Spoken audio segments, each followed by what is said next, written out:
This walkthrough is to show you how to navigate to the McNeilus Technical Publications documents.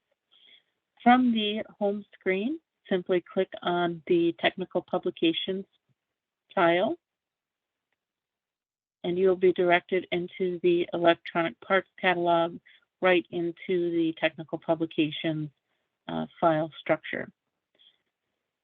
Choose your manufacturer and the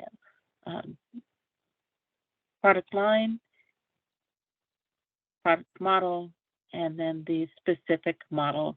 We're going to go into the Atlantic front loader today, and we will take a look at the lubrication chart. Continue clicking through your file structure till you find the document that you wish to view.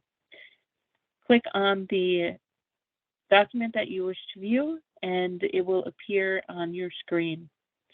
From here, you can click the print icon on the left-hand side of your screen, and a preview will appear and give you the option to print it to a local printer or download it to your computer to share with other users or keep for later reference.